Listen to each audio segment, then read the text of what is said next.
Hello and welcome back into another episode of Tobacco Road and Abroad. My name's Gareth Parsons, joined here by Aiden Moore. Aiden, how are you doing? I'm doing great today.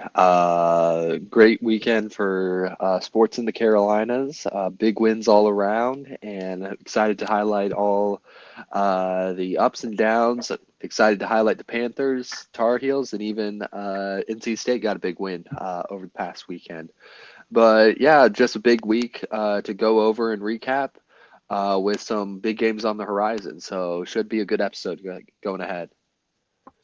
Yeah, and I think to start off, we'll start with the elephant in the room. Carolina Panthers getting their second win of the season. They looked good.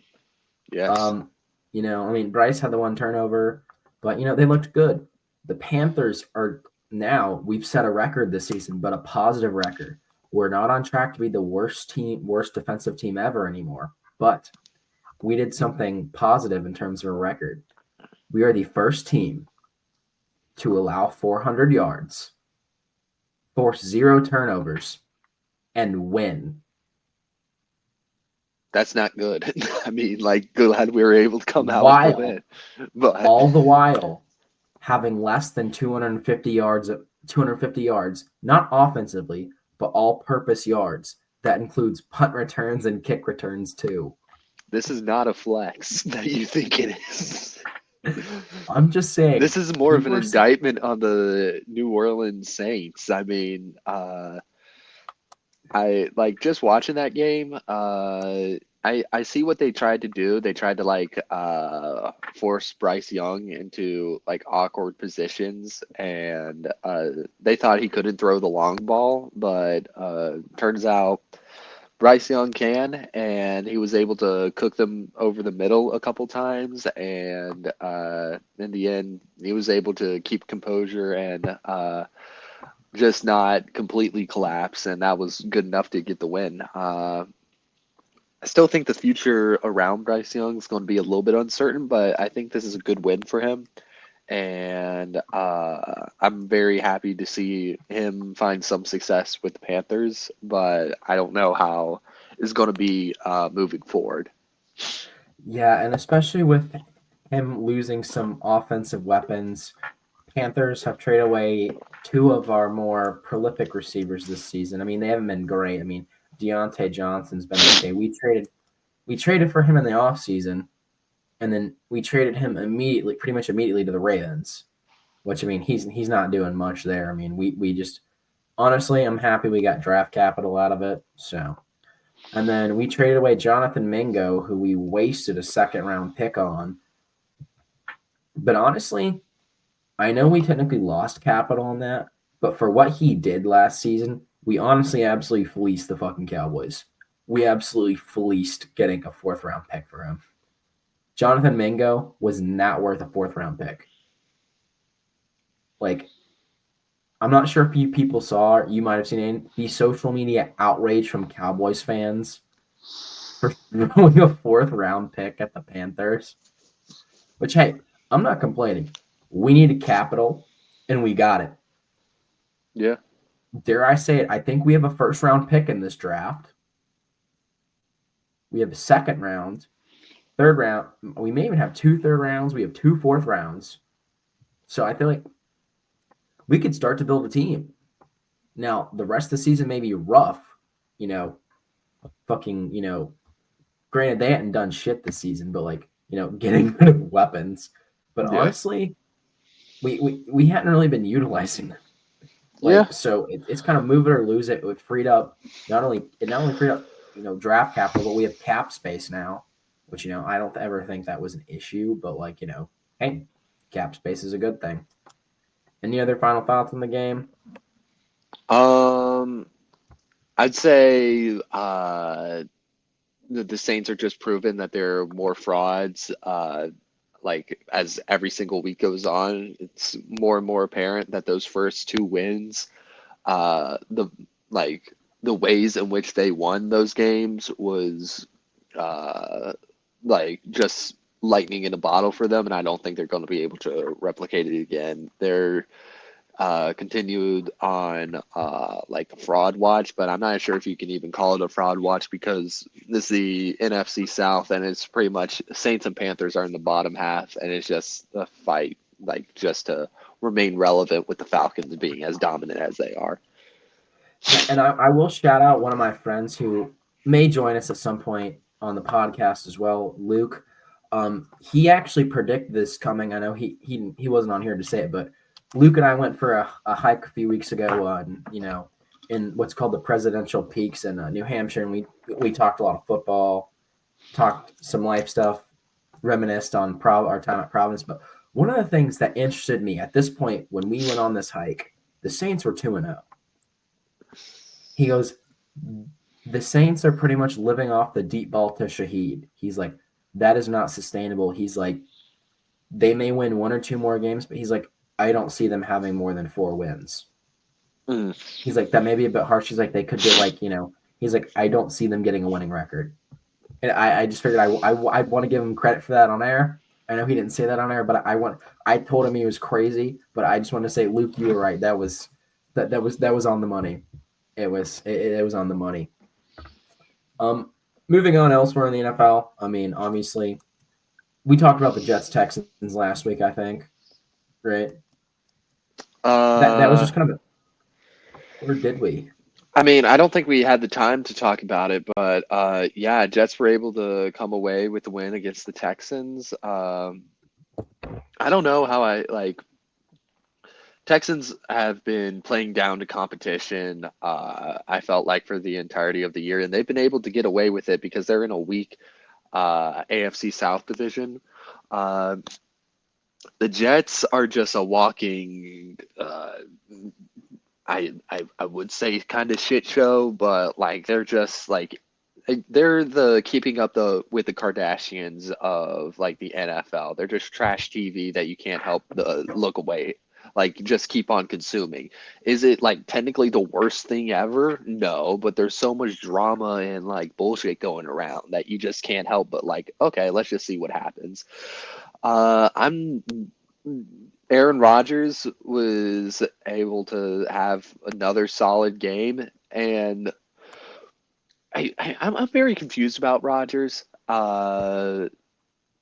He like part of me wants to think that he's just so like he's old and he's like over the hill right now, but he pulls off games like these where he's able to throw for 3 touchdowns, over 200 yards passing, and is able to lead the Jets over to win, but there's just so much drama, whether it be coaching wise, how the defense is working, that I just don't know what to say about my opinions on the Jets. But overall, I say this is a bad loss for the Texans. I think they were due for a loss. There was a reason why going into this game, they were underdogs against a 2-6 team, and it's because they've just had the history of like playing down to their competition. So I feel like there's a lot of adjustments that need to be had over the next couple weeks, because I do believe the Texans are going to make the playoffs. It's just a matter of how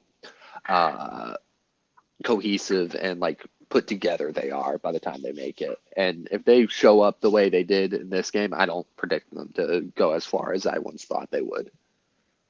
Yeah, I'm inclined to agree on the Jets. I'll use another analogy like you did. I kind of feel like the Jets are like that first cold that people get during the school year. Some people it knocks them completely down. Some people it gets them off their game. Some people it doesn't really phase them. But you mentioned the Texans kind of playing down to the level of the Jets, and I feel like that's kind of a theme that I've noticed all season is teams playing down to the level of the Jets. I mean, some outliers here obviously are the Patriots and the 49ers, but the Patriots are kind of I'd say worse than the Jets. But the 49ers, they kind of stood on business and handled business. But the Broncos can't play down to competition if you're horrible, so that's why the Panthers also don't follow this line. They can only play up. Yeah, but think about this, Broncos beat them 10-9. The Vikings only beat them by 6. The Bills struggled with them. I honestly thought the Jets were going to pull it out against the Bills. I mean, Steelers stood on business. The Jets ended up losing to the Patriots again by 3. Texans, obviously, it's just kind of like that first cold you get during the school year. You kind of play down to their level, knock some people off their feet. Other people, they're kind of down. They feel like they can't work out for a week. And others, it doesn't really phase them. But, Good. not sure if that's an analogy that makes sense, but that's just one thing that I've kind of noticed watching them. It's like when they win, the game just kind of like, it doesn't feel weird or cohesive. It's kind of like a fever dream, which also kind of brought me back to that first kind of like cold thing where it's like you feel like you need to take naps and you have these fever dreams, and that's just what made me think of it just Yeah. with the Jets season. Yeah. Now, me saying that, my parents are gonna think we're drunk while recording this, but Mm. no alcohol involved, Mom, so don't worry. Elsewhere, I mean, Falcons Cowboys, that's kind of as expected. Falcons kind of took care of business. Cowboys sort of came back there at the end. It was like not as close as the score indicates. That game was like that game It was was ugly. dominated by the Falcons, and I'm just looking at it. And I'm like, oh yeah, they only did win by like 6 points. That felt like a blowout in my opinion. Yeah, it did. Elsewhere, Lions took care of business, kind of stood on business, just Lions doing Lion things, wear the other team down. I mean, Green Bay couldn't really get anything going till the fourth quarter. I mean, the Lions for a while there looked like they were going to run away with it. The only thing that kind of made it seem close was the lone fourth quarter touchdown by the Packers and then going for 2 to make it a 10-point game. But really outside of that, I feel like the Lions just they don't light up the stat sheet in any particular way, but as we've talked about, they just kind of wear you down. So and in a very similar, kind of sickness themed thing, the Jets are more that cold. The Lions are fucking mono. Yeah. You play the Lions and you're down for a week or 2 afterwards. So if honestly, I'm looking at Green Bay. I think they lose this week against the Bears. I think the Lions mono persists. That's just we've talked about just the way they beat you down. It's very reminiscent of like old school NFL teams. Like we've likened them on here to the Don Coryell and Dan Fouts Chargers, where they just beat the shit out of your defensive line, so then they can just throw it over the top later in the game. Which that is pretty much old school pro style football. That's the 90s and early 2000s. You beat the fuck out of the other team and go over the top. Kind of business there. Any other games you wanted to highlight or anything else you want to bring? I wanna highlight Patriots Titans. Drake May. Boy, I love Drake May.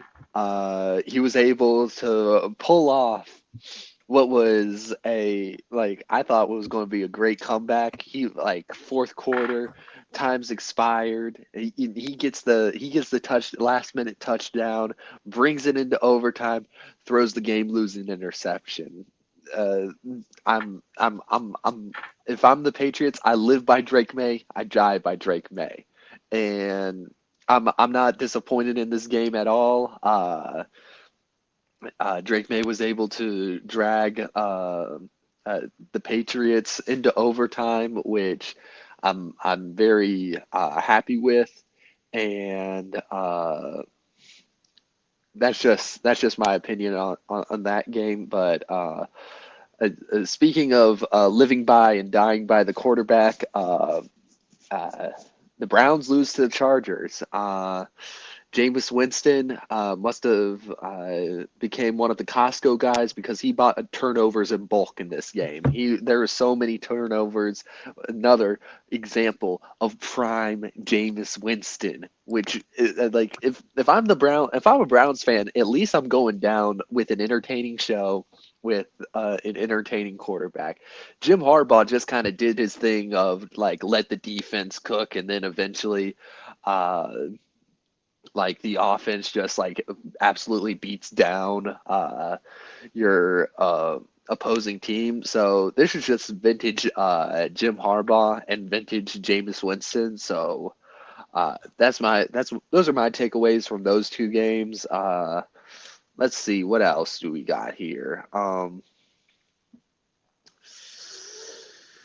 I mean, we have Broncos, Ravens, Bills, Dolphins. But other than that, hey, Tua survived the Broncos Bills Dolphins Broncos game. Ravens I did want to talk about because I was correct in my assessment that it was a Ravens get right game. I knew the Broncos were on fraud watch, and I'm not, but like, and I say fraud watch, and I don't mean it in the sense that like, oh, the Broncos are a horrible team. I just thought that some people were putting a little bit too much hype behind them than there was warranted. But the Ravens defense got right that game and only allowed 10 points. I think it, like as I was saying, it was a good recalibration game for the Ravens, and I'm not even that disappointed if I'm a Broncos fan because there's not many teams out there that can stop the Ravens. So that's just my takeaway from that game. Um, let's see. Chiefs Buccaneers. The Chiefs remain undefeated, and I'm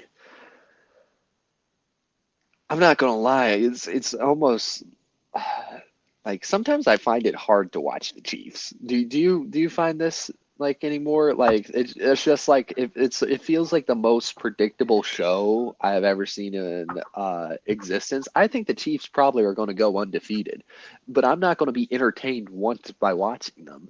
But I guess that's good if I'm a Chiefs fan because like somehow like the Chiefs made an overtime game like boring to me. And I think that's just because I just know that the Chiefs are going to win at the end. We took down like the Empire of New England is down, but it's the first order is the Chiefs.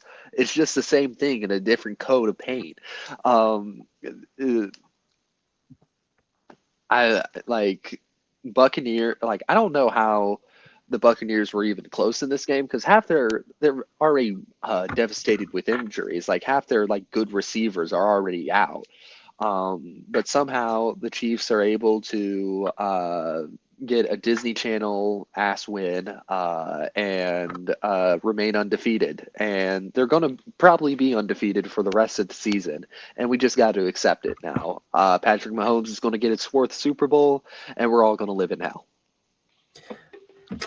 Yeah, I watched this game, and like you said, it was like Disney Channel. Classic Chiefs, when teams take them to overtime, Chiefs fold in the fourth quarter. Teams choose a safe option, take to go to overtime. And I know this isn't like a nuanced take at all.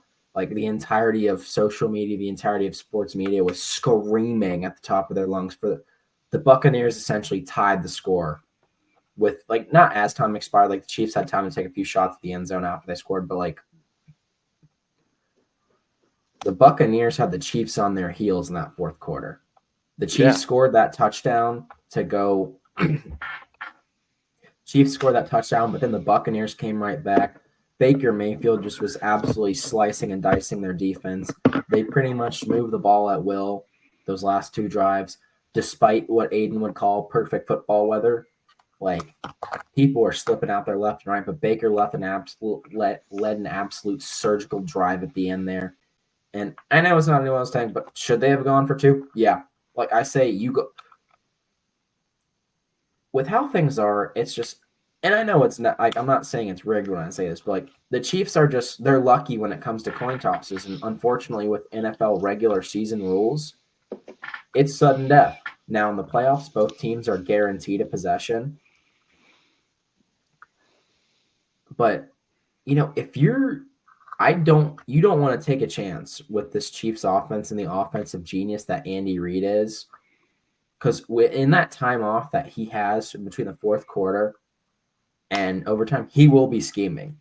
He will be coming up with something. He will be coming up with plays that he can do to get his players in the best position to win.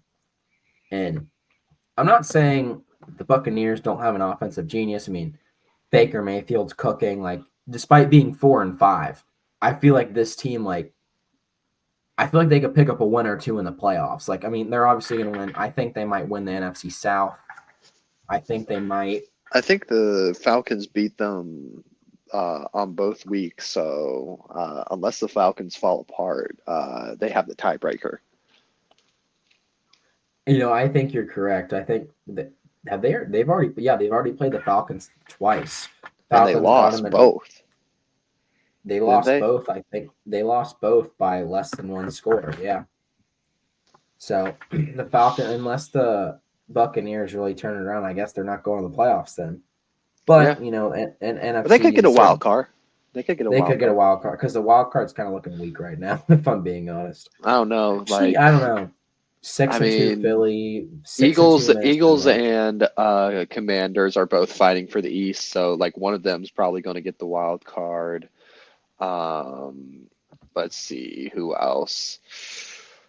Minnesota 6-2. West is looking a little bit weird. Like technically, the Cardinals are up on that one, and then I think it's a three-way tie at the bottom. Um, so I think maybe a West team could get the wild card.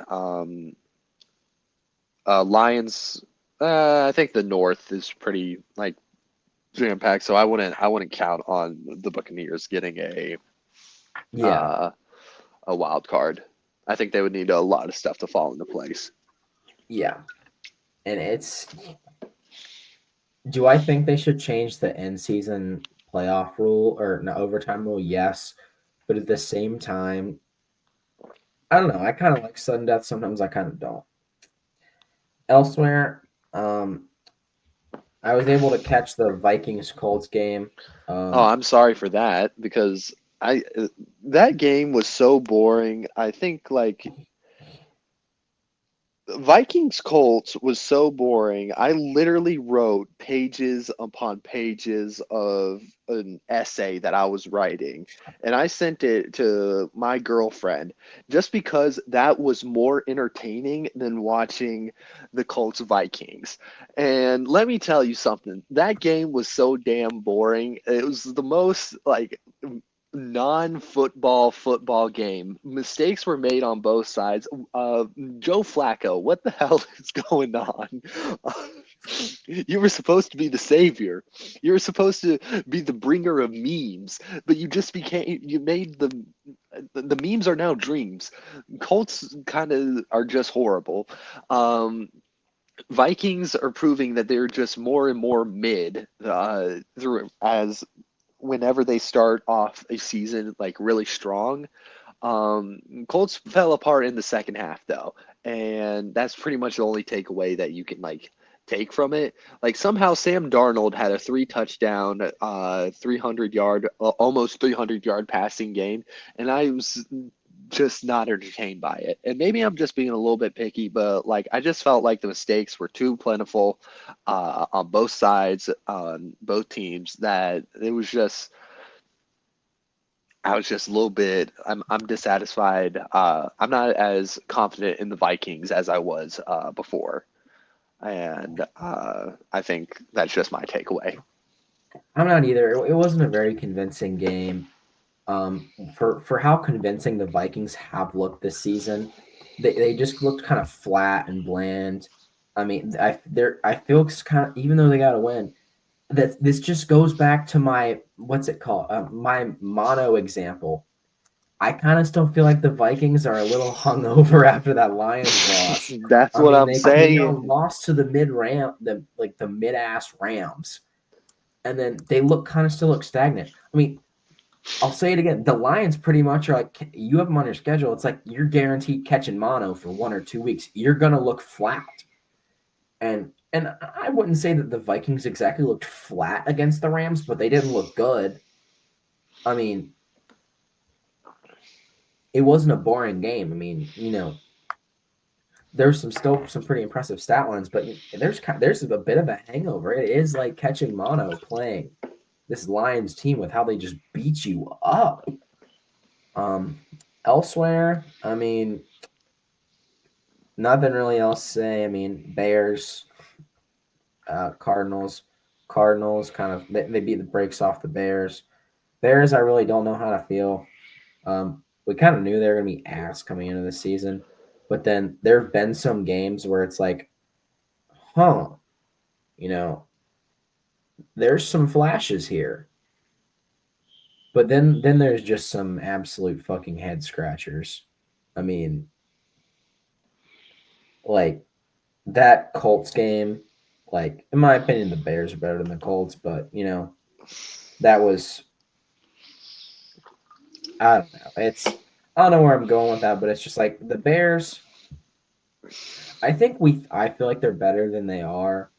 Is just because they're exceeding expectations right now. Like I honestly thought they were going to be a team that was in a similar situation the Panthers are, like 2-7, but they're sitting at 4-4. They're punching a bit above their weight. I mean, they took the Texans to the wire. They beat the Rams. They beat the fuck out of the Panthers. They beat the Jaguars. Lost to the Commanders on a Hail Mary. Like they were doing things right. I mean, outside of that guy celebrating early, but like they were doing things right. I'm not going to deny that. Yeah. I think that does it for that past week in the NFL. We'll turn our attention to this week. Obviously, if you miss it, that was a hell of a Thursday night game we just watched between the Bengals and the Ravens.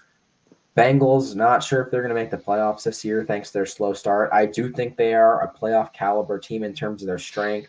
I mean, they kept pace with probably one of the best teams in the NFL right now. And it came down to them. They did what I thought the Buccaneers should have done on Monday night. The Bengals were down 7. They go on a game-tying drive.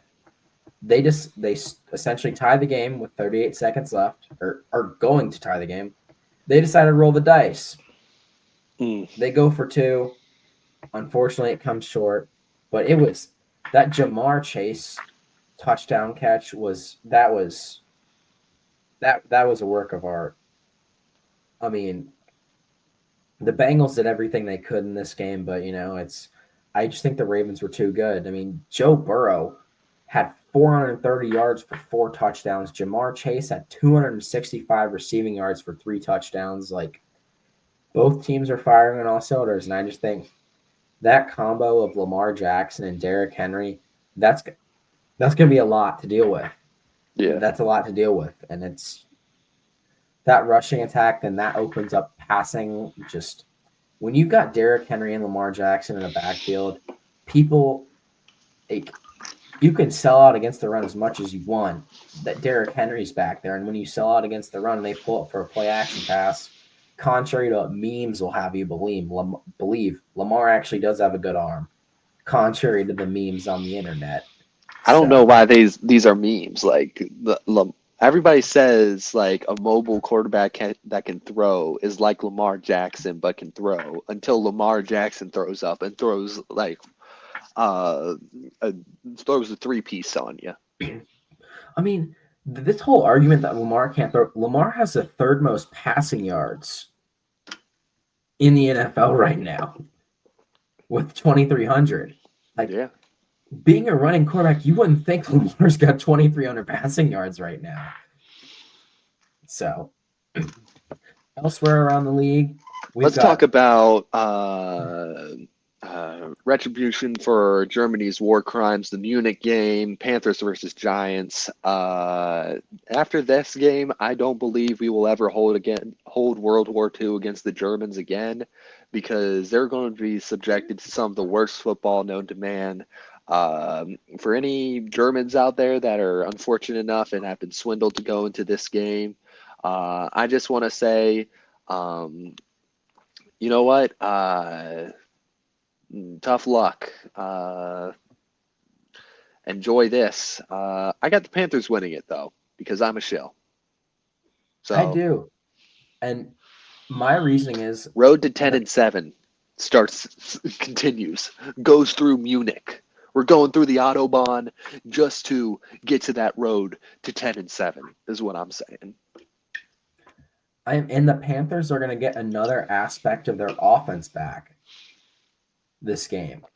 Being activated from the injury reserve is a player that I was excited for. Jonathan Brooks, the former Texas running back, who kind of ran all over college football last year, has been activated after his injury this offseason. He's going to add another dynamic aspect to the run game. Chuba Hubbard's looked good this year, but adding another dynamic back there, I feel like this could. The road 10-7 starts now. Do I think that's going to happen? No. But if it's going to happen, it's going to be because the If it's going to Panthers now have happen, theoretically they need to win out. So yeah. theoretically they need to win out. But I think the Panthers may go on a tear here. Not necessarily. I'm not saying they may even finish with a winning record. I'm just saying they may win a few games here because the run game's no longer one dimensional. We've now got two competent backs. Of course, now that I say this, Jonathan Brooks is going to get absolutely folded like a fucking lawn chair on the first play and get hurt again. But like, I don't think that's going to happen. I mean, he's a strong dude. But now that I say that, but I agree with you. I think the Panthers come away with this one.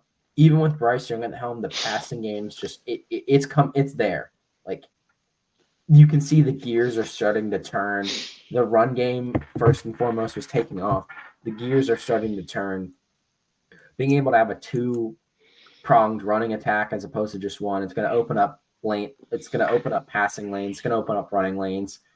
The offense, I feel like, hot take of the week, Panthers offense may actually look serviceable this weekend. And I know it's the fucking Giants, but I think we may see something that resembles a fucking offense this weekend. Maybe. All right? Maybe. We may see something that resembles an offense. I don't know. You might see it. This game starts at 9:30 a.m. Eastern Standard Time. If you want to get up and on a Sunday morning early and watch this, you probably could spend your time better at church. But the game starts at 9:30, so do with that information what you will. But on to other games. Broncos Chiefs. I predict the Chiefs to be down in the second half, but then with the power of love and friendship, they beat the Broncos 42-35. And then Chiefs move on to 9-0. Let's see what else. Steelers Commanders is going to be a good game. That's just the Steelers are a good team, no matter who they have at quarterback. I think this. I mean, they're probably going to rock with Russell Wilson because that's who they spent the most money on. But their offense looks great with both. Yeah, and they've got top special teams unit, great run game behind Najee Harris. I mean, obviously George Pickens, but I honestly don't know who's going to win this one. I think that the Steelers are overall a better team all around, so I think the Steelers may come out on top on this one. Just with they've got no discredit to Jaden Daniels. He's been awesome. He's been really safe with the football. He hasn't turned it over a whole lot, but I just think Russell Wilson's the more mature quarterback. Steelers are the more well-rounded team. I think it'll be it'll be an entertaining game. I think both teams will look great in this game, but I think the Steelers will come away with this one. What about you?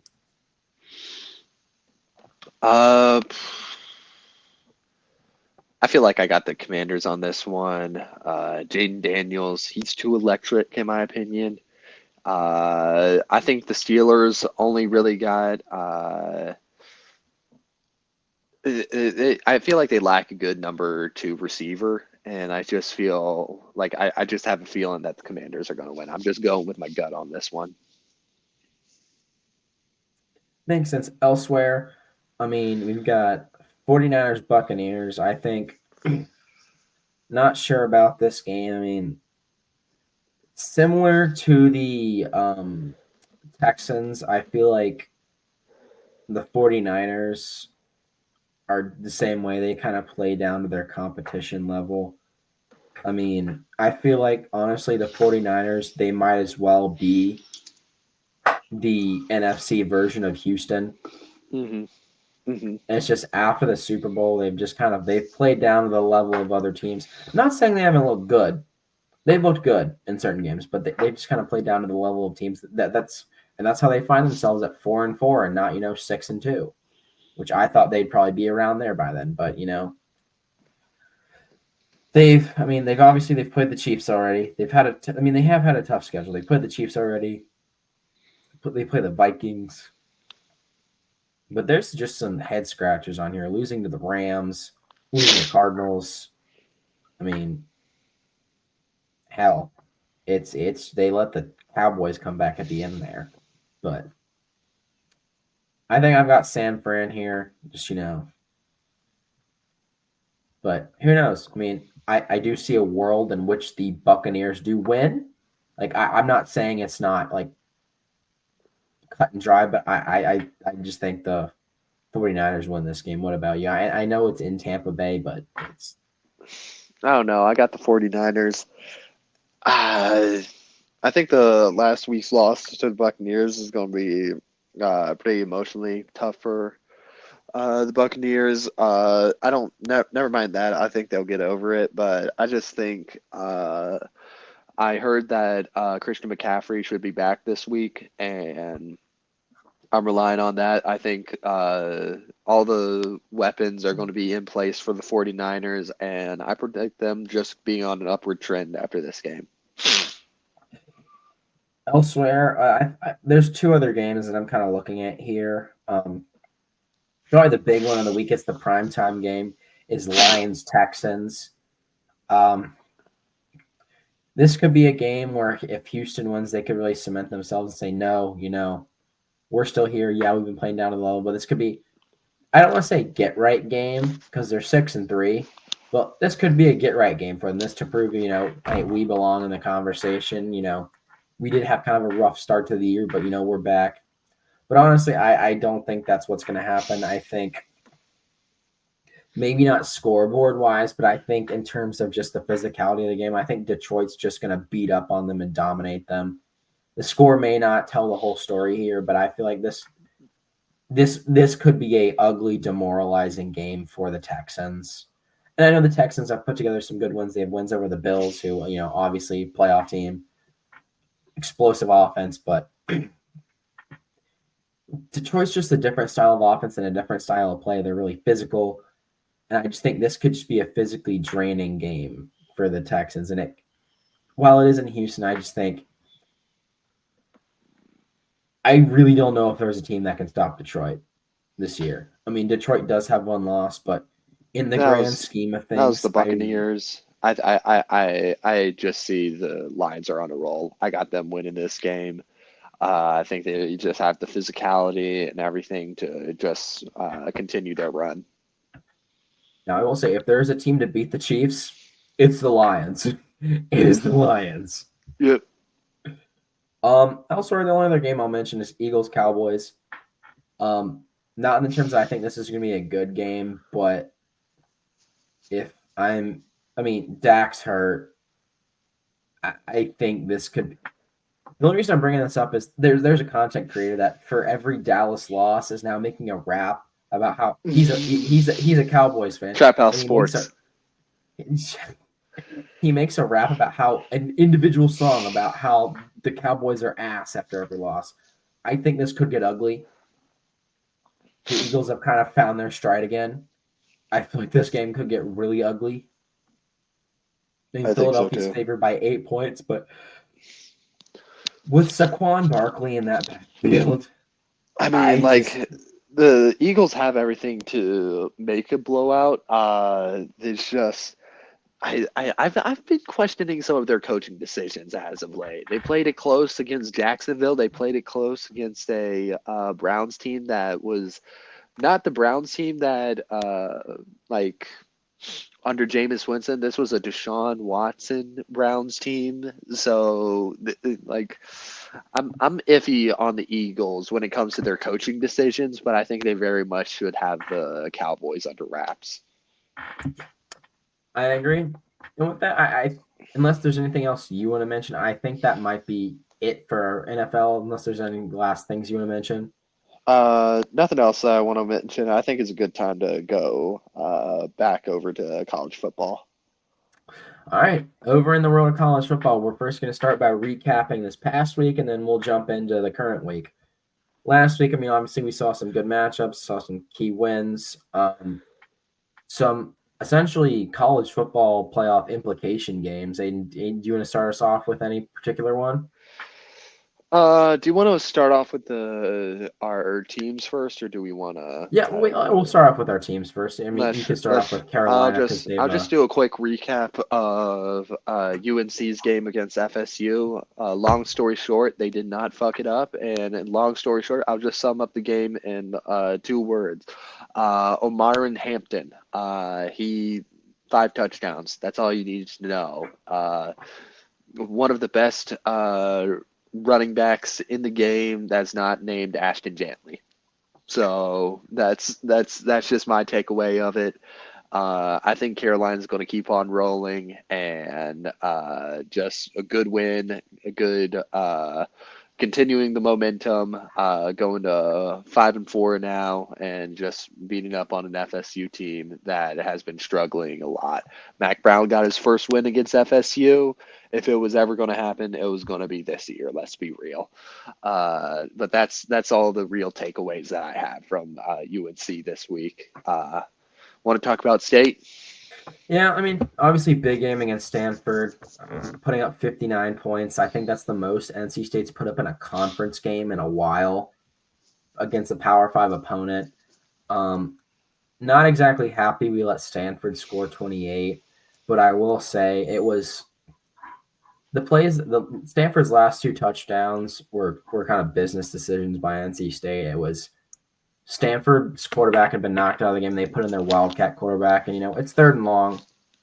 We're not really sure of what his throwing abilities are because Lamson had not been seen throwing much this season. So, you sit in the house. He's a running quarterback, What are they going to do? Turns out Lamson has a great deep ball. That's kind of how they scored their last 2 touchdowns. But, just kind of domination by NC State. I mean, CJ Bailey, near perfect on the day, 18 for 20, 230 yards, 3 touchdowns. I mean, run game was going crazy. Just kind of the offense all around was firing on all cylinders. That was going to be the 3rd time in NC State history they did not punt the ball, but Dave pulled the starters in the 3rd quarter, which let the 70 burger slip away. We were on pace for that, but he pulled the starters. And the walk-ons essentially on the last drive when he decided to run the ball 4 times in a row. We ended up punting, but honestly, I really don't think in the grand scheme of things he was thinking about not punting that game. Like, I don't think that's a stat that coaches really keep in mind. That's just more of something for the fans and fun tidbit. So nothing really there. So other than that, I'll say, it was domination. Defense could have stand to be a bit better. They scored on some quarterback draws, which I'm not fond of giving up. They scored on the exact same play with the exact same blocking scheme twice in a row on back-to-back drives. Not a great look, but hey, offense kept pace. And I guess that's really all I'll say about the game. There's nothing else to say. We put up 60 points, not much to complain about. So 59, Gareth. 59. 59. I'm still mad when he pulled the starters. We were on pace for more than a 70 burger. I'm kind of mad. We were on pace for 73 and Dave pulled the starters. But hey, sportsmanship, I guess. I'm a big proponent if you don't take the foot off the gas pedal. You don't want to. You don't want to injure any starters at that point. True. This isn't the national championship game with Georgia. Like, where it's the last game of the season, you just put belt to ass. So yeah. Actually, maybe you can make the argument that there were 3 big games in the ACC with like national playoff implications. First one, this one's a little bit more debatable, but Miami Duke, Miami continuing their win streak. Cam Ward throwing, just proven that he's the top QB in the nation with 5 touchdowns, 400 yards passing. Able to put up the 50 burger against Duke. Duke kept it close at the beginning. They at times, I think they were going into halftime up, but Miami was able to get their stuff together in the second half and really put on a clinic in that 4th quarter, scoring 3 touchdowns. But Miami just finding ways to win, just keeping the ball moving and just keeping their offense hot. And I guess just going from that into the next two games of major significance, Clemson actually was unable to get the win against Louisville. Louisville, uh, I'm not gonna lie. I had Clemson going into this game. I thought they were gonna have what it takes to win, but Louisville just absolutely took care of Clemson. Really, it's not as close as the like score indicates, because like going into the fourth quarter, Louisville was up big time against Clemson, and Clemson was just able to get two more touchdowns in the fourth quarter to make it look better than it like actually was. But just looking at this game, like it was a big win for Louisville. A lot of questions for Clemson. Asking whether are they even in playoff contention anymore. I think there's a very fair argument to be made that like this game kind of knocked them out. But Louisville wins 33-21. Gareth, you got any takeaways from this game? Um, I think one thing to confirm for me is I do think Louisville was better than their record, and this game showed it. I think Tyler Shuck in that offense, he's a great quarterback. They've got a dominant run game. I think Louisville, while not a playoff team, can be a force to be reckoned with for whoever draws them in a bowl game. I know Clemson fans are upset, and they think it was a controversial call there at the end. They think they recovered the onside kick. The referees, after further review, determined that they did not recover the onside kick. But regardless of the call, the correct outcome came about it because Clemson was blocking before the ball even gone 10 yards, which for those of you who don't know, if you're out the kicking team, you cannot make contact with the receiving team unless till the ball goes 10 yards. But they were trying to block for a recovery as early as 7 yards. So regardless of whether Clemson recovered that onside kick or not, they would not have been awarded the ball because blocking before 10 yards. So either way, Louisville would have ended up with the ball. So right call. I mean, whether or not it was the right call on the field, it was still the right outcome. So, and of course, Clemson fans showed their true classy nature by throwing shit on the field. Big surprise. I mean, what is it with orange teams this year and throwing shit on the field? Tennessee fans are not this season, but Tennessee fans are notorious for it. Texas, I mean, we've got Vanderbilt doomsday prepping for teams, throwing shit on the field. They did it for the Texas game. They're doing it for the Tennessee game, according to their AD. Like, what is it with these orange teams and throwing shit on the field lately? Like, I don't know. That's my really only takeaway from this game. I mean, Clemson, I do feel like could still be a playoff team, but it really depends. I think the two playoff teams in the ACC are going to be SMU and Miami. But I do have a bone to pick with the rest of sports media right now. A lot of SEC personalities were looking at this game and going, the ACC's ass. Clemson lost at home. I'm going to say something, and I'll say this once and very loud. Had that fucking happened in the ACC, all you'd hear about the depth of the SEC, the depth of the SEC. I mean, look at the fucking Vandy game. I mean, yeah, it was historic that Vandy beat Alabama, but we weren't talking about how ass Alabama was. It was, oh, look at the depth of this conference. I'll say this. Had fucking Miami lost to Cal, all we would have heard about is the ACC's ass. I mean, Paul Fenbaum would be on there going, the ACC's ass, we don't deserve a playoff spot.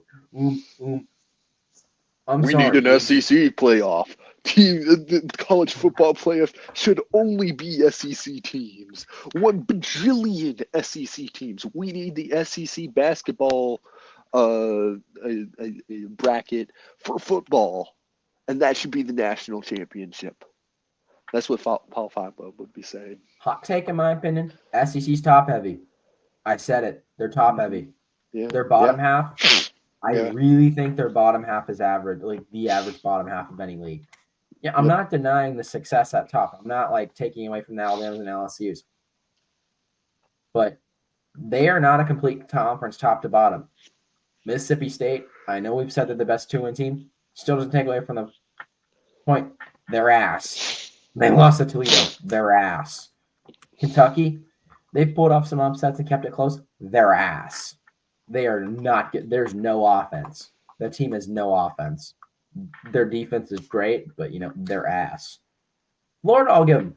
Florida's an okay team. I'll give them that. They hung with Georgia.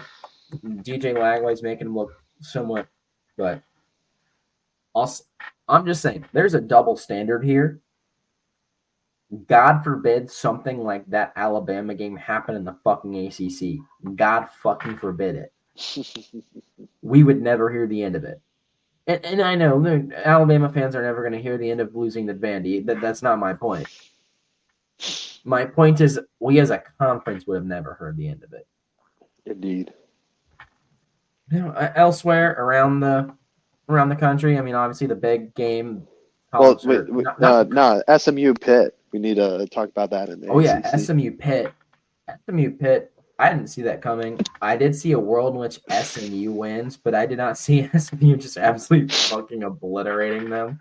Like that was not on my bingo card. That was not something I saw happening. I mean, I think this really kind of cements SMU as a playoff team. Now, obviously, they have to take care of business down the stretch, but I think with this win, if they win out and lose the ACC championship game, I think they're a playoff team.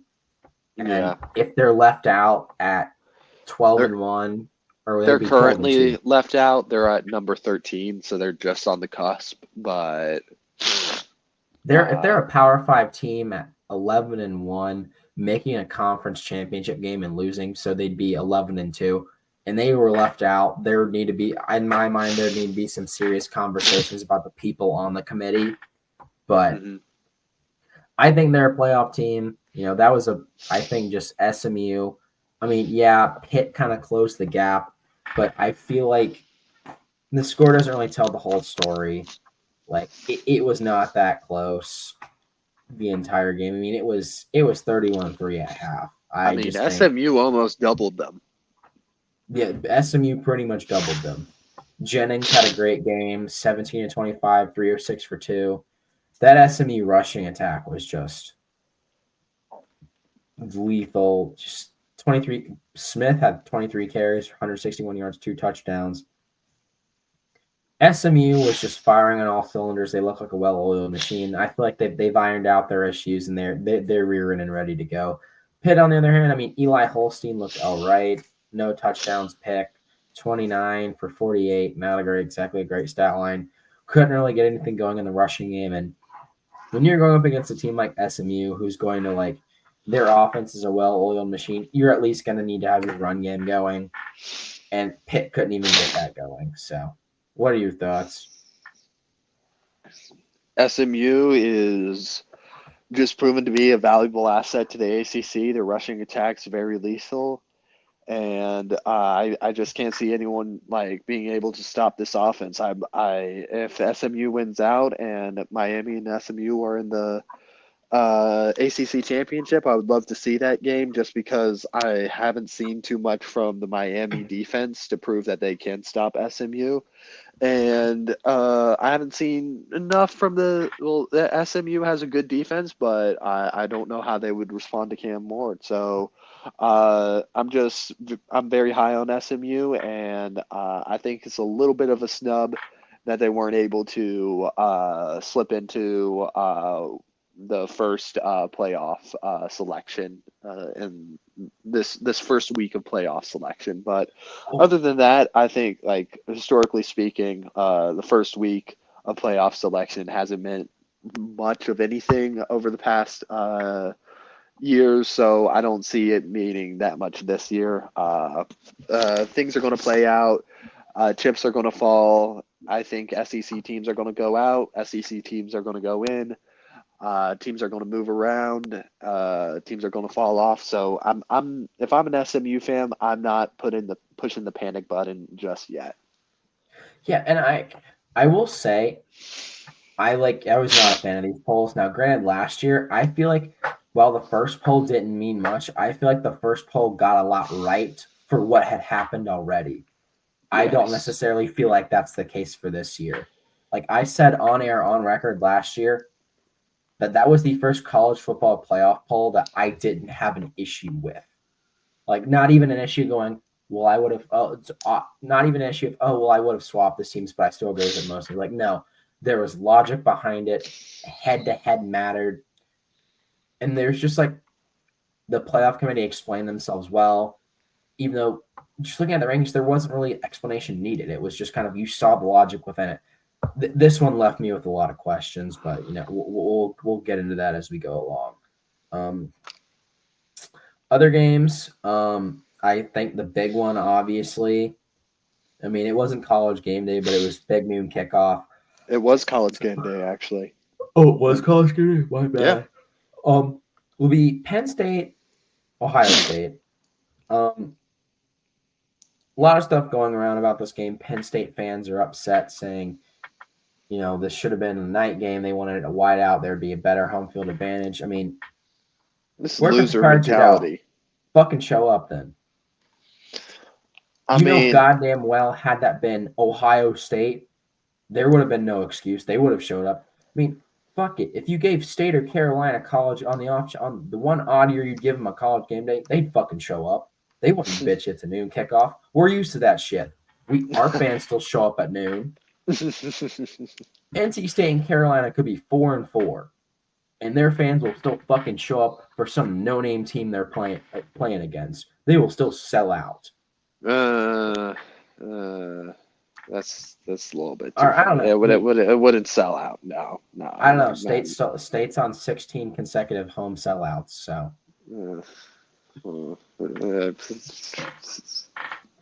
Fans wouldn't complain and say they're being forgotten. There we go. But I don't know. I was like, if I'm a Penn State fan, I'm very disappointed. I thought this was going to be the year. I thought this was the year Penn State, the cards were being dealt in their favor. If there was going to be a year where they take down the Giant, take down Ohio State, it was going to be this year. And they just couldn't get it done. Whether it would be unlucky interceptions in the end zone that were almost touchdowns, I don't know what to say. Like there would be a moment where I think like, oh, Penn State's got momentum. They got the touchback. They're driving down the field. They throw a touchdown. They throw what it looks like to be a touchdown, and then it goes for an interception. That for me, like that moment right there, was when I was like, "Ooh, Penn State's never going to slay the Giant. Penn State's never going to get this done." It's just they're going to have, I guess, this little brother syndrome to Ohio State for forever now. Like I don't know what to think if I'm a Penn State fan right now, just because like. You had like everything that could go like in your favor was going into this game.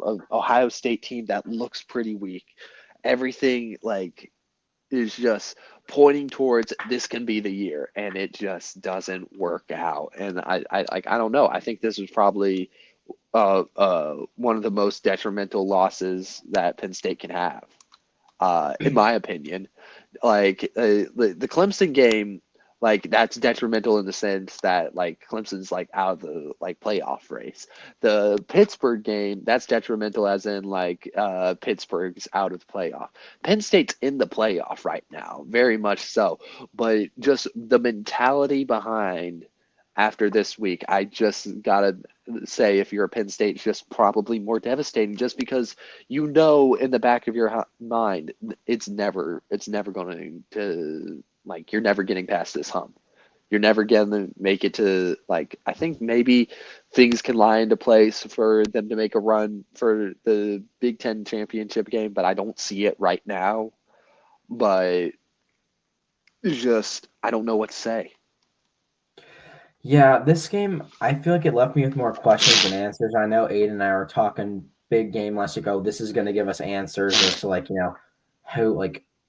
where we stand as these teams. I honestly feel like I'm more confused after that game. I mean, obviously, Ohio State's defense was never in question. That was that was the one part of them where I'm like, that is a great defense. But I mean, Penn State just kind of looked lost. Like Drew Aller didn't have a great game. I mean, 12 for 20 for 146 yards for an interception. I mean, it was one hell of an interception. But and then just Penn State had the ability to tie it, but then couldn't punch it in from like the 2. And I'm gonna sound like a grandpa when I say this. And I know this was like their power goal line formation.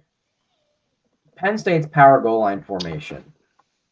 They're in the shotgun, and they have a big ass offensive lineman out at wide receiver, and they motion him into the backfield and have him essentially be a blocking back. Why the fuck are you in the shotgun on the goal line? Like, okay, one time you don't punch. I'll give you one or two. I'll give you one or two plays in the shotgun on the goal line. Okay, you can catch the defense in a mismatch. You throw a fade. Okay, but I'm still kind of against goal line fades. Like, it's not really a high percentage play in my opinion. But Penn State, why the fuck are you in the shotgun on the goal line for 4 straight plays? You have Ohio State's defense on its heels. Get under center. Like, yeah, did Ohio State stuff you and have a goal line stand? But still, get the fuck under center in like the I formation. Break out.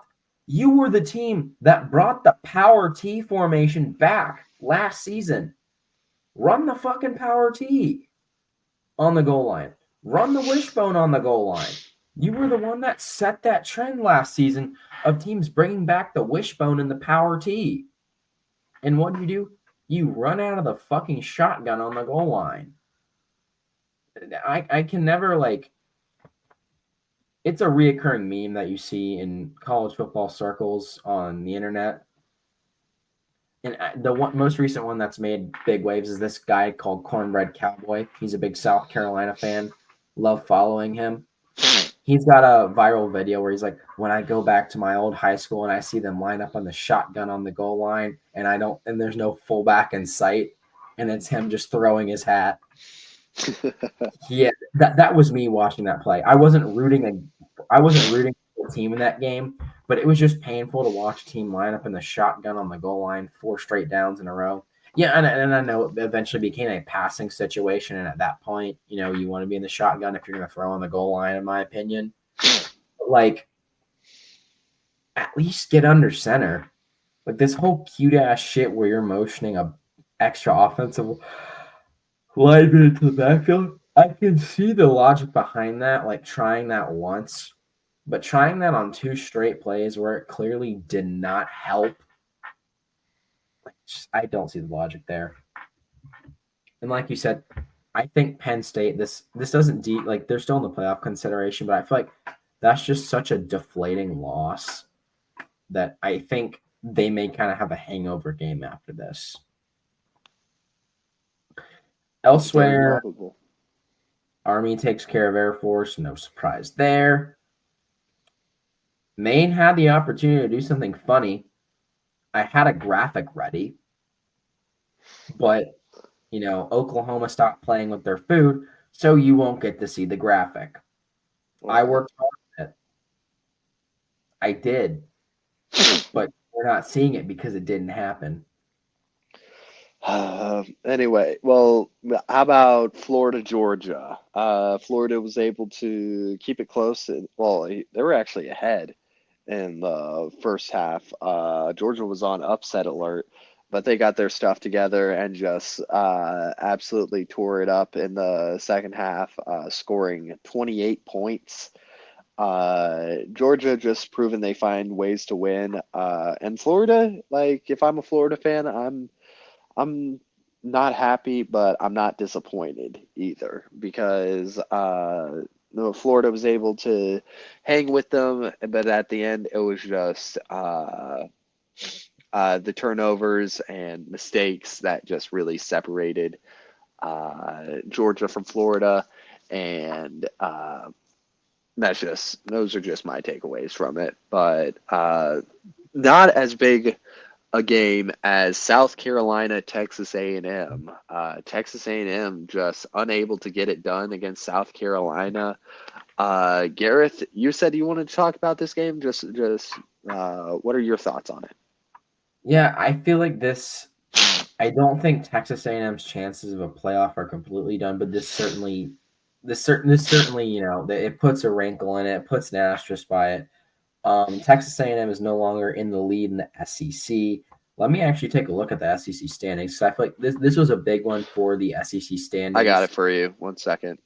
Oh wait, they're in Uh, second still, but still, I mean, Texas A&M. You'd hope after coming up with a big one against LSU, putting the nail in the coffin on Missouri. You would have hoped they would have had a better showing this game, but I mean, I guess after making one thing that I don't think has helped Texas A&M is the ongoing quarterback battle between Wegman and Reed. I do think Reed is the better option. He does give you, the offense does seem to work better under him, but that defense just was not able to stop South Carolina, and South Carolina ran rampant. It was tied at half 2020, but then South Carolina just exploded in that second half, and Texas A&M Texas A&M did what LSU did against Texas A&M the previous week. They fell flat in the second half. It was just stagnant. Really couldn't do anything. But hey, that's the nature of conference games. Home team advantage on conference games. Honestly, I think is bigger than in non-conference games. And South Carolina, even when they're not on, and South Carolina is having a good year. South Carolina is always a tough place to play.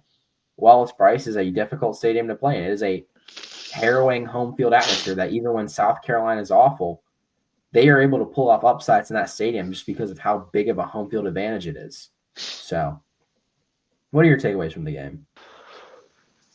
One thing I would like to say about South Carolina is just this. This is just going on to confirm the narrative that we've been kind of having for the past couple years, which is that South Carolina is at its best when it's playing spoiler, and they've definitely fulfilled that role against Texas A&M. I was very high on Texas A&M to win out, and like like up until the Texas game, where I thought like that would have been like maybe the only shot Texas A&M had at losing. And if I was being honest with myself, I had Texas A&M winning that game. But now, just looking forward in the future, I just don't know where. Uh, like I have Texas. Like I don't know if they're going to be the type of caliber of team that is going to be able to make a run in the playoffs or stay atop of the SEC. So just looking ahead for Texas A&M, I'm just very disappointed in this game. Yeah, that was outside of Texas. That was kind of like their last chance to prove themselves. I mean, they've got Texas at home, which I feel like that a win against Texas could put them into the college football playoff, but that really depends how other stuff shakes out other places, if I'm being Yeah, honest. yeah. Because they do have the resume, but the Hmm. South Carolina loss is kind of a stain on that Yeah. resume, Hmm. albeit on the road.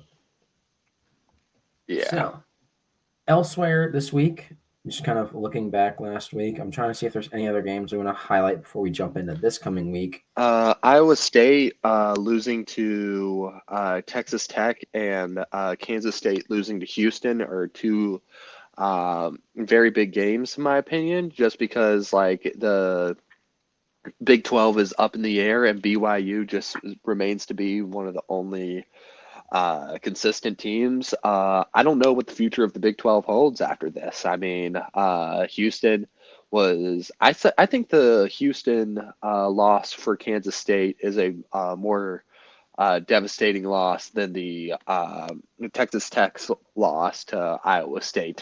Like, I'm not gonna lie, going into this game, I thought there was a little bit of like simmerings of an upset. Texas Tech has like the caliber team that you would expect to have like a upset type of game like this, but I did not see this from Houston. which makes me think that this is a much more devastating loss for Kansas State, considering the fact that uh, Kansas State already had one loss on their schedule on their season already, and this would just go to make two. So I like those are just two very important games that I think were important to mention. Definitely. With that, I think we've covered about all of the previous week. Um, that definitely is interesting, and I do think possibly we could see a one bid, only one bid from the Big 12. I do think ACC we will get two bids, but I think the Big 12 may be stuck with one bid depending on how certain teams finish out the season. From there, I think we will shift our focus to this coming week. This week, we've already seen a few, like similar to the NFL, we've already seen a few games happen. Obviously, some of the nothing really big in terms of midweek games. I mean, Maction is back. That's the big thing. Maction, that's some Aiden and I are very interested in. In Maction this week, we've got Bowling Green beating Central Michigan 23-13, Miami of Ohio beating the 3-6 Ball State team 21 or 27-21. So Ball State, if they want to be bowl eligible, does have to win out. And then obviously Wednesday, Ohio beat Kent State 41-0, and then Northern Illinois taking care of Western Michigan 42-28. Looking ahead to this week, do we want to any particular game you want to start with? I know. I think it'd be good for you to start with NC State. UNC has bye this week, so nothing to report there for me. NC State got an in-state rivalry game against Duke. I think it'll be a good game. I mean, NC State's kind of found our stride offensively. I think CJ Bailey has been a good fit for the offense. The offense has looked a lot better under him. Duke obviously is no slouch themselves. Just they hung with Miami for quite a while. They hung with SMU. They are a force to be reckoned with. However, I think NC State can get it done, but what they're going to have to do is the defense is really going to have to show up here. Our offense, I feel like, I mean, obviously both sides of the ball are going to have to show up. I think we're going to have to play a clean game. I mean, always a rivalry game. Nothing goes to plan. Those games, like, if you can come out with a win, that's a great thing. But I think we just need to manage the emotions against Duke in order for us to come out on top. I mean, I think this is the strongest Duke team we've faced. I mean, outside of last year. Last year, that Duke team was crazy. But Duke, obviously, we're going to have to take care of business. We're going to have to establish the run game. The offensive line's going to have to play their best football of the season. I think they can do it. I think they can buckle down. I mean, obviously, Malik Murphy's a great quarterback. I mean, he's 20 touchdowns, 8 interceptions, 2,100 yards in the air. But I really haven't seen from him what that ESPN commentators and sports media kind of promised what he'd be at Texas. Granted, that was a very stacked quarterback room at Texas. So it could just be a mix of he didn't really get a chance to show himself there and, just kind of a little bit of a hangover coming to Duke. But Duke's no slouch. However, I do think State can get it done. 3:30 on the ACC network, so glad it's not on the fucking Arrowverse. What about you? I know you and I have talked and you think that this is going to be likely in a tilt in Duke's favor, but just explain your thought process for this game. I mean, when it comes to NC State Duke, I think Duke is going to be trying to bounce back big after that Miami loss. I do think State has a lot going for it going into this game. They do seem to be like kind of pulling together a little bit of a win streak. Duke isn't, but I think Malik Murphy from Duke is He's having a pretty slept on season right now. He's just playing at a whole nother level right now, throwing 20 touchdowns. I think Duke just has the offensive capabilities and the offensive power to really run away with this one. So NC State's defense is going to have to be on absolute lockdown for this game. And that's where I just see where the division's going to be had. I just don't think State's defense really has what it takes to come away with this win today, but that's just my opinion. Yep. Elsewhere around the, I guess we'll keep it in the ACC for this. Are there any other ACC games that I think are big? One ACC game to keep an eye on is Georgia Tech Miami. I mean, obviously, everyone saw the ending last year where Miami really should have just kneeled the ball, but instead fumbled it away. Georgia Tech had no timeouts. Like, there was virtually no time left. All they had to do was snap the ball and kneel it, and the game's over. But they ran it and fumbled it, and then Georgia Tech, a few plays later, scores on a Hail Mary to win the game. Obviously, very different Miami team this year, but still, I know coaches have commented on there's a lot of emotion going into this game, and the coaching staff is trying to quell that. I think Miami comes away with the win here, but I will put them on a little bit of an upset alert. That Georgia Tech run game is going to get going regardless, but when they really get that run game going, they can be incredibly frustrating to stop, and especially with how efficiently they run the ball. If Georgia Tech is going to win this game, they're going to have to play keep away. They're going to have to live with the mentality that Miami can't score if they don't have the ball. And I think Georgia Tech's going to really have to lean heavy on their run game here, which I think they can do. But I just think that Miami offense is going to be too much for them. If Georgia Tech does win, it's because they play keep away and they just essentially beat that Miami defense into submission. Yeah, I got Miami in this game, but crazier things have happened, and if Georgia Tech's able to keep the ball away from that Miami offense, I do think it would be put Miami in an awkward position for a potential upset. But I still got Miami in this one, and that's what I think. Elsewhere in the country, I mean, obviously the big one of the week that I think should have been College Game Day, it honestly wasn't. It's Georgia Ole Miss, huge playoff implications. Ole Miss, in my opinion, loses and they're out. Georgia, not so much. Georgia currently top the SEC, but this is really a make or break game here. This may be a hot take, but I'm taking Ole Miss in this game. They honestly have more to lose. It's at home. Georgia, while one loss, kind of plays down to the level of teams. And I do think Georgia is the better team than Ole Miss, but, you know, I feel like Ole Miss has the most to lose, and they're going to be playing for their lives here. Do I think Ole Miss is going to win out following this game? No. But I do think Ole Miss is going to put like one last kind of desperation heave together and possibly come away with it. I just think with the speed they play at and just with teams that are able to spread the ball around and throw it very well, Georgia has struggled with, like Alabama. That passing attack out of Alabama is just absolutely just, I don't want to say unstoppable because it's been stopped twice this season, but it's definitely hard to stop. And I do think Ole Miss in desperation mode may be able to pull it off, but I really don't see them winning out after that. What about you?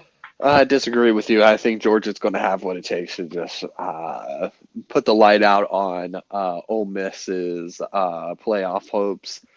I just don't see Ole Miss being able to rise to the occasion.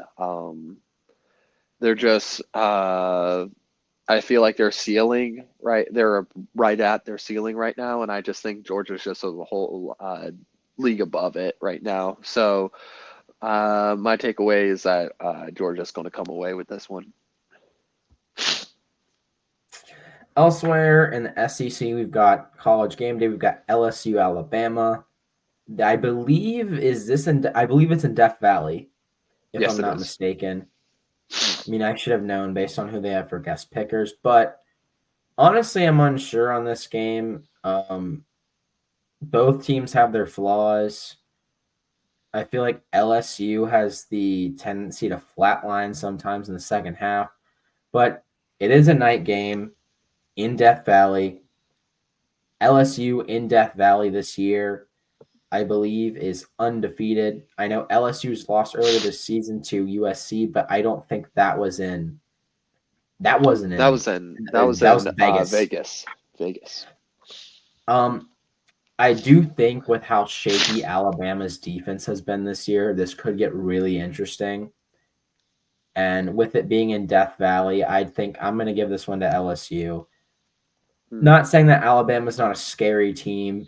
When they're on, they're on. I mean, they just absolutely they just made Missouri look inept. Um, I do think Alabama's still a good team, but I just think Alabama. I know Jalen Milroe is more of a mature player, but I do think particularly that Alabama defense, how that Alabama defense has looked, it's looked suspect at times. And I feel like, atmosphere is in LSU's favor. LSU has flatlined in some games lately, like particularly the Texas A&M game, but I do think they bounce back. I mean, LSU was able to put a stop to Ole Miss's lightning fast offense and hold them to only 26 points sounds a little weird, but for Ole Miss, 26 points is pretty low for them with what they've accomplished this season. But I just think Ole Miss will be, or not mean Ole Miss. I just think LSU will be too much for Alabama here. I do think it'll be a really entertaining game, especially always getting to watch Jalen Milroe, Jam Miller, and just Ryan Williams go at it. That's going to be an absolute just.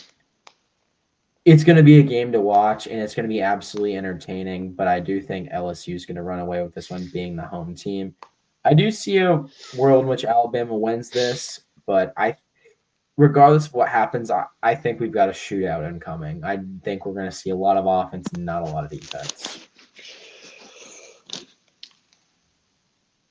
Going into this game, honestly, I thought you were going to pick Alabama, and I say that just because, like, I don't see a world in which Alabama loses this game. If I'm being completely honest, I think Jalen Milroe uh, is has the maturity to lead Alabama past LSU. I don't see like I think just the idea of Alabama be having the ceiling of being a 9-3 team is just a little bit crazy to me.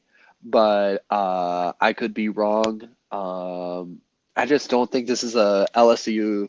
This LSU team has like the caliber to take on Alabama right now.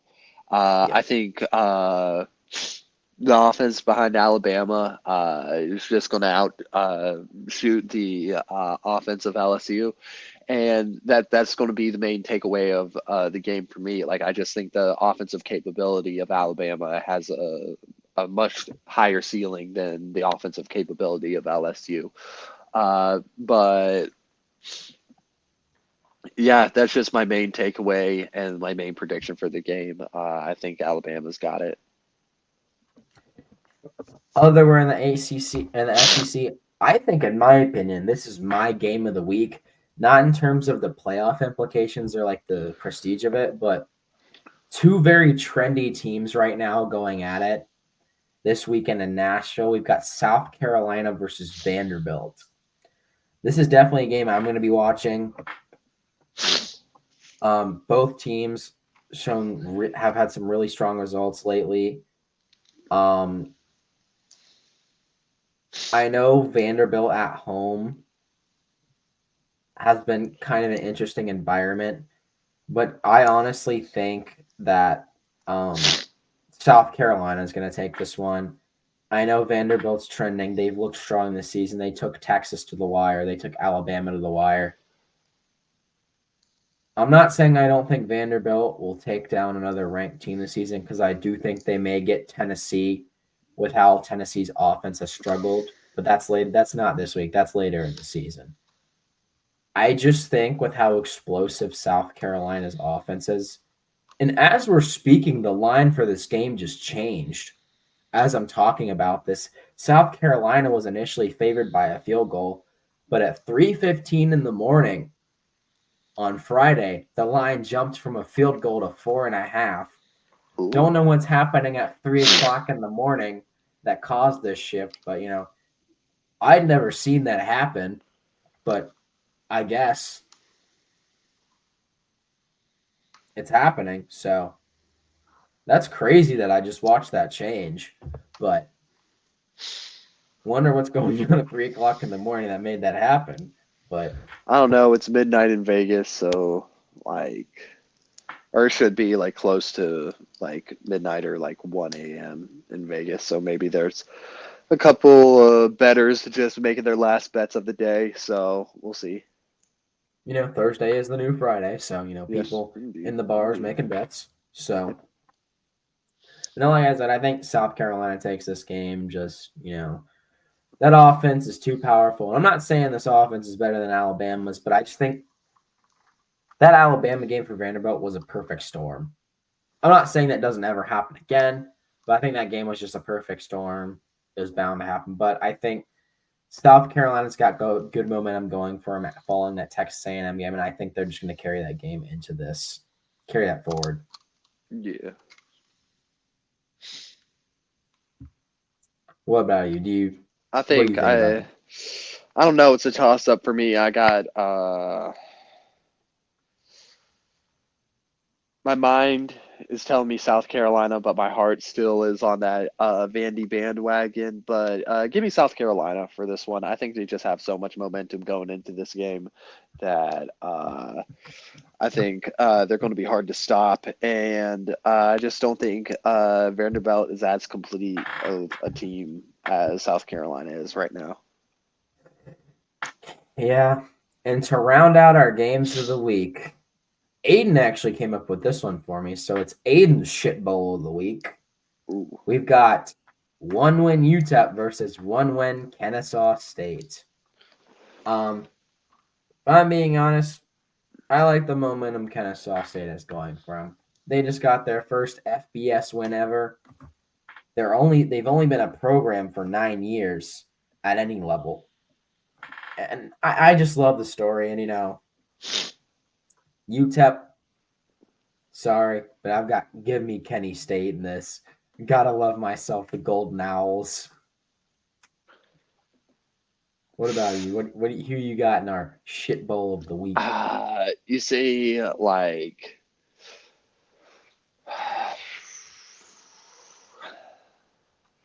give me the UTEP Miners in this one. It's in the Sun Bowl. It's going to be the middle of the day. I think UTEP is made for games like this. And by games like this, I mean no name games in the middle of the day that no one's are going to watch that are relegated to ESPN Plus, a fate worse than being relegated to the Arrowverse. But I don't know. I don't think Kenny State has this momentum that we think because they lost last week to actually no they're coming off a bye, but the week before that they lost to Western Kentucky University, and I just got I like UTEP on this one. Give me UTEP. All right. I think that'll do it for college football. Do you want to talk a little bit about, or do a little tidbit about college basketball, or would you like to save that for a later episode? Let's save that for a later episode. I want to do a whole breakdown on college basketball in these next coming days, and I think we got a good video plan for y'all. And I'm excited to go in depth on every conference and my predictions for conference championships from starting from uh, tip off number one all the way through March Madness. We're gonna give you our thoughts on how the season's gonna break down. Definitely. Although I will say one thing, I'd like to give a shout out to our family friend Herb Sendek in a grudge match against his former team. Herb in the South and the Santa Clara Broncos will be taking on the Arizona State Sun Devils Sunday at 9 p.m. Unfortunately, I can't watch that game because I'm not fucking buying Fubo. I'm sorry. It's only streaming on Fubo in this area. So I will not be buying that, but Herb, we will be rooting for you. So other than that, I think that'll do it for us.